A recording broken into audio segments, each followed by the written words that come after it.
there anything multiplayer-wise that you can discuss? Any changes, any like number of people in the lobby? Or? No, I mean, multiplayer is very much the same as it was in 2012. We've certainly moved a lot of the focus this year back from the multiplayer, which was the focus of last year's title, onto the career and in particular onto the classic stuff. So the multiplayer is obviously, we did consider increasing the number of cars online, but it actually it turns out that there's not a huge number of people who ever fill an entire grid online, and the undertaking on the network side of things is quite vast to accommodate 22 real gamers in a Formula 1 game. There's a lot more data that goes between the consoles, games and say first-person shooter. Can you bring the classic cars onto multiplayer at all, or for race format at all? Race the classic cars online, yes. The only thing you can't do with the classics really is that obviously they don't take part in career mode, and you can't mix 80s and 90s, and you can't mix 80s, 90s and 13s. Does the classic cars have damage at all? Don't see any damage obviously with time trial. Yeah, damage is something that we haven't got with classic cars, mainly because during the mix of the eras, certain cars had completely single-piece bodies, although the majority of the front of the car was a single piece, so swapping the wing would be a completely different undertaking for one type of car than we did one slightly later in the era. So we don't have quite as much damage as we do for the 13 cars where you can knock parts off your wing or you can carry on around it with being replaced. Will you be adding more classic cars throughout the year with DLC and stuff like that? Planned at the moment. You won't really reveal. There are more to reveal. There are more to come. Yeah, there's more to the classic mode to be revealed. So, what do you think the best sort of improvement of the game was for this year? Overall, or can I just sort of say that sort of thing? I mean, obviously, I always sort of enjoy the evolution of the handling on the game. Obviously, that's always something that we do spend a lot of time on.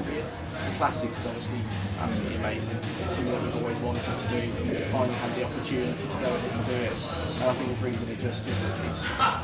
It's going to pull in people who've loved the sport for years, and it's thoroughly enjoyable. Will we be able to drive the new cars on the old tracks? Yeah, we can drive the modern cars on the classic tracks and the classic cars on the modern tracks. I had a question, it's just escaped me. Oh no, this is embarrassing. I'll come back to it in a second. Where do you start with building a classic car? Do you sort of use the base of the modern cars, or do you literally just go, right, start from one pixel, I guess? Well, I mean, in terms of the physical modelling of the car team deal with that. They get a lot of reference material, all the way from the simple sort of Tamiya kit, all the way up to full-on photo reference that we get from museums or from visiting the factories, because a lot of factories obviously have museum pieces in their factories.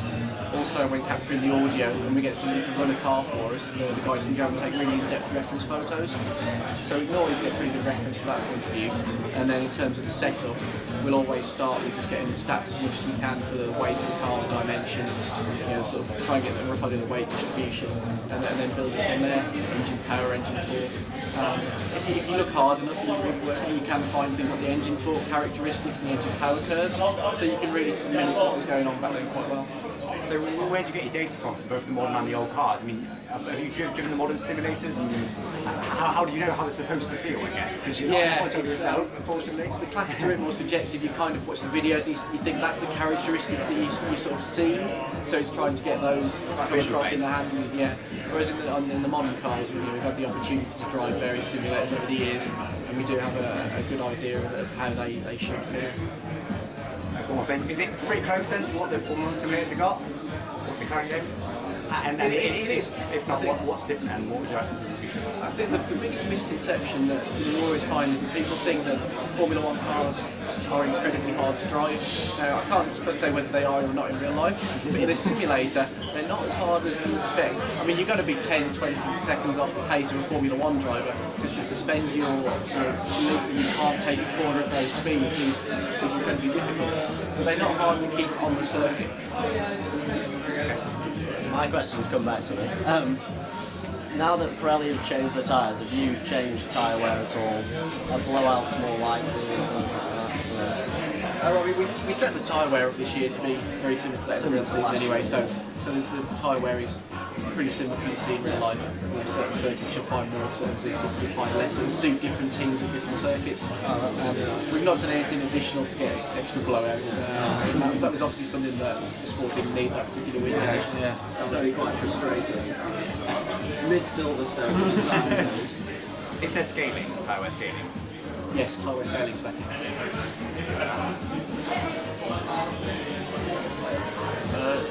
In real life, there's the mid-season test in yellow. Do you have anything like that in the game, or is that still something you want to improve? Yeah, I mean, the mid-season test in Mugello would be nice to do, but it's more resources required to get the certain and obviously wanting to put a lot of effort into time and effort into the classic mode this year. So we've got the 4 new circuits in there, which is quite a large undertaking. Obviously we had long, 2010, so we were able to get the first run of the circuits and then refine them year on year. So the 4 new circuits was quite a large undertaking to make.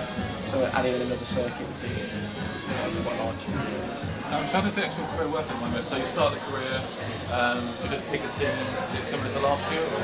Yeah, one of the changes we made this year is with the young driver test previously, you would obviously go on day 1 and you take part in both days, and then you'd be judged on how well you've done as to which tiers, which cars you could then drive with.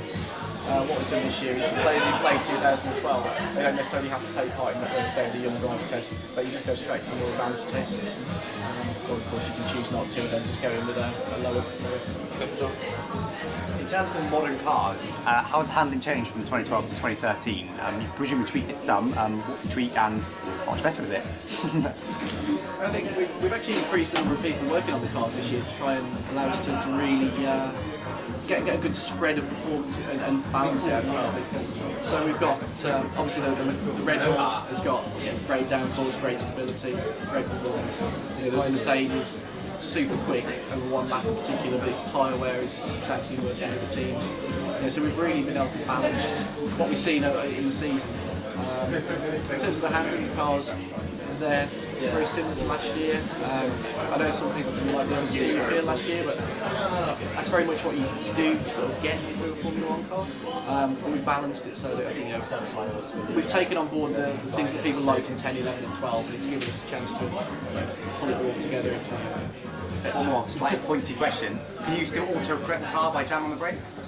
Or have you sort of because I think that wasn't there in 2011 if I recall correctly, and I think it was there in 2010. It's been back in 2012. It's sort of, I guess it's a sort of consequence of other stuff you do, I presume. Yeah, it's great. It's hard to comment on. Yeah, it's a bit pointy ones, alright. Yeah, it's an awkward one. It's a side effect of many things that we're trying to fix it with probably substantially break every Yeah. It's a physical byproduct of things which could actually happen in real life, but nobody would ever be in that situation to do it. And you do occasionally see it. I mean, there's an instance with Paul Dress. Might be Dress. No, it was suited a couple of years ago. In Australia, is he alright? There was definitely a point with Suited a few years ago where he spun it and he dabbed the brake mid-corner and the front of the car swung round. So it's very much the characteristic would be there if a driver was in that situation and didn't care for his own safety. It's a much more real than you think. Yeah, actually happy yeah. I mean, it's physically correct in what he does. Yeah, okay, sure. I was wondering if the team was coming to play more, like if you're like the second driver, would the team like come across that same? Is the team always a bit more, so say if you're like the second driver, you're in front, will the team go over the radio and say leave them faster? We don't really touch on team orders because it's one of those elements that takes control away from the player. Yeah. And then you could spend an entire career aiming for the winning spot and you're fighting against your teammate. And then all of a sudden the AI decides that one day want your teammate to win the championship over you. And it just doesn't seem like the kind of element you want to simulate right now.